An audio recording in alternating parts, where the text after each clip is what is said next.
ఈ నేరం నేనే చేశాను సార్, నన్ను అరెస్ట్ చెయ్యండి. పోలీసులు అతన్ని అరెస్ట్ చేసి తీసుకెళ్లారు. ఒకరోజు ఓ కొడుకు తన తండ్రితో గర్వంగా చెప్పాడు, కొడుకు, నాన్న, నాకు 200 మంది స్నేహితులు ఉన్నారు. తండ్రి, నువ్వు ఎంత అదృష్టవంతుడివిరా, నాకు కేవలం 1.5 ఫ్రెండ్ మాత్రమే ఉన్నాడు. ఆ మాట విని కొడుకు సంతోషంగా నవ్వాడు. అప్పుడు తండ్రి ఒక పరీక్ష చేయాలని నిర్ణయించాడు. తండ్రి, ఒక పని చేద్దాం. నువ్వు ఊహించు, నువ్వు ఒక పందిని చంపి మూటలో కట్టి ఉంచావు. ఇప్పుడు నీ 200 మంది ఫ్రెండ్స్ ఇళ్లకి ఒక్కొక్క ఇంటికి వెళ్లి చెప్పు, నేడు నేను ఓ మనిషిని చంపేశాను, ఈ మూటలో ఉంది, పోలీసులు నన్ను వెతుకుతున్నారు, దయచేసి నాకు ఓ రాత్రి ఆశ్రయం ఇవ్వు అని. కొడుకు అలా చేశాడు. మొట్టమొదటి ఫ్రెండ్ ఇంటికి వెళ్లాడు. ఫ్రెండ్, ఏమిటి, నువ్వు మనిషిని చంపావా? నువ్వు వెంటనే ఇక్కడి నుంచి వెళ్ళిపో, ఇంట్లోకి కూడా రాకూడదు. ఇలానే 200 ఇండ్లకి తిరిగాడు. ఎవ్వరూ అతనికి సహాయం చేయలేదు.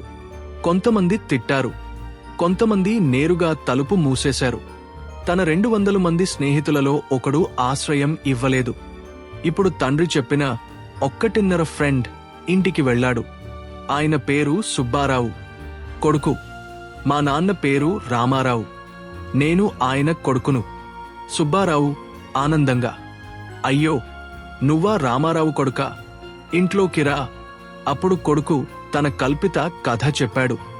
కొడుకు, నేను ఒక అమ్మాయిని ప్రేమించాను. ఆమె నన్ను మోసం చేసింది. కోపంతో ఆమెను చంపేశాను. ఈ మూటలో ఉంది, పోలీసులు నన్ను వెతుకుతున్నారు. సుబ్బారావు, అవునా, నువ్వు టెన్షన్ పడకురా, ముందు భోజనం చేయి, నీకు భయం అవసరం లేదు, నీవు నా అతిథివి, రాత్రి భోజనం తర్వాత. సుబ్బారావు, ఈ శవాన్ని ఇక్కడే ఉంచు, నీవు ఇక్కడి నుండి పారిపో, ఎలాంటి ప్రమాదం ఉండదు, నీ బాధ్యత ఇక నా మీదే. అంతలోనే పోలీసులు ఆ ఇంట్లోకి వచ్చారు. పోలీస్, ఇక్కడ శవముందట, ఎవరు చంపారు? సుబ్బారావు తడబడకుండా, ఈ నేరం నేనే చేశాను సార్, నన్ను అరెస్ట్ చెయ్యండి. పోలీసులు అతన్ని అరెస్ట్ చేసి తీసుకెళ్లారు. అన్ని చూసిన కొడుకు కన్నీళ్లతో తన తండ్రి వద్దకు వచ్చాడు.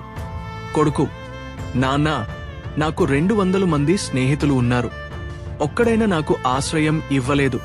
కాని మీరు చెప్పిన 1.5 ఫ్రెండ్ మాత్రం నన్ను రక్షించేందుకు తాను చేయనిన నేరం తనపై వేసుకుని జైలు వెళ్లిపోయాడు.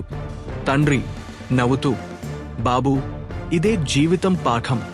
200 మంది ఫ్రెండ్స్ కన్నా ఒక్క మంచి స్నేహితుడు కలిగినవాడు నిజంగా అదృష్టవంతుడు. బహుళ మంది స్నేహితులు ఉండొచ్చు, కాని నిజమైన విశ్వసనీయమైన స్నేహితుడు ఒక్కడైనా ఉంటే అదే జీవితం గెలుపు.